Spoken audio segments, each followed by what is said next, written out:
Assalamualaikum warahmatullahi wabarakatuh. Halo teman-teman, selamat datang dalam video pembelajaran ini. Semoga kalian dalam keadaan sehat dan tetap semangat dalam mengikuti pembelajaran. Pada video kali ini, kita akan membahas materi tentang populasi dan sampel penelitian. Materi ini penting untuk dipelajari karena membantu kita memahami cara menentukan subjek penelitian yang tepat, sehingga data yang diperoleh dapat mewakili kondisi yang sebenarnya. Selain itu, pemahaman tentang populasi dan sampel juga sangat berguna dalam menyusun penelitian yang efektif, efisien, serta menghasilkan kesimpulan yang dapat dipertanggungjawabkan. Oleh karena itu, simak video ini sampai selesai agar kalian dapat memahami konsep populasi dan sampel penelitian dengan baik, serta mampu menerapkannya dalam kegiatan penelitian. Baik, langsung saja kita masuk ke pembahasannya. Yang pertama, pengertian populasi dan sampel. Apa itu populasi?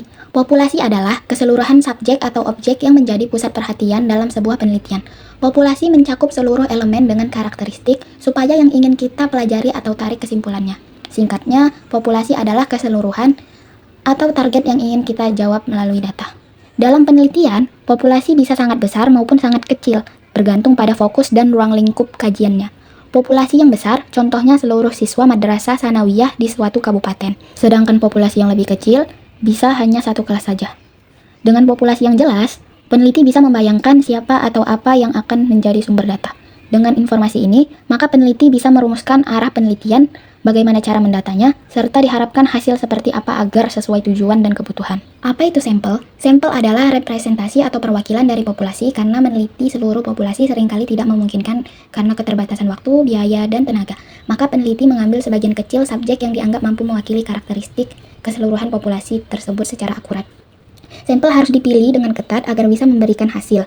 Jika sampelnya tidak tepat, hasil penelitian bisa salah ataupun menyesatkan. Sebagai contoh, jika populasi penelitian adalah seluruh siswa kelas 3 MI, maka sampel bisa diambil 20% atau 20 siswa dari 100 siswa dari berbagai kelas dengan karakteristik yang berbeda-beda, agar hasilnya bisa lebih mendekati dengan keadaan sebenarnya. Selanjutnya, jenis-jenis populasi. Menurut Jamie Rumengan, terdapat dua jenis populasi berdasarkan jumlahnya. Yang pertama, populasi terbatas. Populasi terbatas adalah sekumpulan objek atau subjek penelitian yang memiliki jumlah anggota yang jelas dan dapat dihitung secara pasti. Karakteristik utama dari populasi ini adalah seluruh anggotanya dapat diidentifikasi, didaftar, dan dijangkau oleh peneliti, sehingga memungkinkan untuk dilakukan sensus atau penelitian menyeluruh. Yang kedua, populasi tak terbatas. Populasi tak terbatas adalah kelompok objek penelitian yang jumlahnya sangat banyak atau tidak diketahui secara pasti, sehingga tidak memungkinkan untuk dihitung atau diidentifikasi satu persatu. Dalam kondisi ini, peneliti tidak mungkin meneliti seluruh anggota populasi dan harus mengandalkan pengambilan sampel sebagai representasi. Selanjutnya, langkah-langkah menentukan populasi. Sebelum kita masuk ke teknis penelitian yang lebih dalam, kita harus memahami dulu di mana data kita berasal. Langkah pertama yang sangat menentukan kualitas data kita adalah cara kita menetapkan populasi. Kita tidak bisa hanya menunjuk kelompok secara acak karena ada proses sistematis yang harus dilalui agar populasi ini benar-benar relevan dengan apa yang ingin kita teliti. Langsung saja, langkah pertama adalah identifikasi fokus dan tujuan penelitian. Tentukan kelompok subjek yang relevan dengan variabel penelitian untuk menjaga validitas hasil. Yang kedua, penetapan kriteria populasi. Menggunakan kriteria inklusi atau syarat masuk dan eksklusi atau syaratnya tidak masuk untuk memastikan homogenitas subjek. Yang ketiga, klasifikasi jenis populasi. Terbatas atau finite, jumlah pasti dan dapat dihitung. Contoh, siswa di satu sekolah. Tak terbatas atau infinite, jumlah luas dan sulit dihitung. Contoh, seluruh pengguna internet. Yang keempat, evaluasi lokasi dan ketersediaan data. Pastikan populasi dapat dijangkau secara geografis dan administratif agar pengumpulan data efisien. Yang kelima, penilaian kelayakan praktis dan etis. Pertimbangkan aspek biaya, waktu, dan etika. Jika terlalu sulit, gunakan pendekatan alternatif seperti multi-stage sampling. Selanjutnya, langkah-langkah menentukan sampel. Yang pertama, menetapkan tujuan sampling. Tujuannya apa? Supaya kita tidak salah pilih orang. Misalnya, kalau mau meneliti tentang cara belajar mahasiswa, ya jangan tanya ke pegawai kantoran. Yang kedua, menentukan ukuran sampel. Kalau jumlah total orangnya sedikit atau di bawah 100, sebaiknya aja semuanya saja. Kalau jumlahnya banyak atau ratusan, bahkan ribuan, kita cukup ambil sebagian kecil saja, misalnya 10% atau 25% sebagai perwakilan. Yang ketiga, menentukan teknik sampling. Probability sampling atau acak, peluang sama untuk semua, dan non-probability sampling atau pilihan berdasarkan kriteria atau tujuan. Yang keempat, evaluasi dan penyesuaian lapangan. Peneliti harus fleksibel terhadap kendala di lapangan, misal keterbatasan waktu atau akses responden, dengan tetap menjaga integritas ilmiah. Yang kelima, dokumentasi prosedur. Mencatat alasan pemilihan teknik dan ukuran sampel secara rinci untuk transparansi dan akuntabilitas.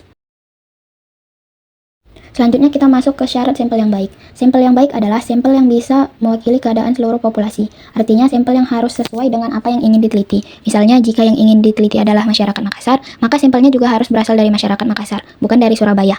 Kalau tidak sesuai, maka hasil penelitian menjadi tidak valid. Menurut Glenn, dalam menentukan ukuran sampel yang baik harus mempertimbangkan beberapa syarat utama. Yang pertama, akurasi atau ketepatan. Sampel harus benar-benar valid dan mampu mengukur apa yang seharusnya diukur. Jika tujuan penelitian adalah masyarakat Makassar, maka sampel harus berasal dari masyarakat Makassar, bukan kelompok lain agar hasil tidak bias. Yang kedua, presisi atau konsistensi. Tingkat ketelitian yang dicapai dengan memastikan jumlah sampel cukup besar. Semakin besar jumlah sampel yang mendekati populasi, semakin kecil peluang kesalahan, sehingga hasil lebih konsisten menggambarkan kondisi asli. Yang ketiga adalah derajat variabilitas atau keberagaman.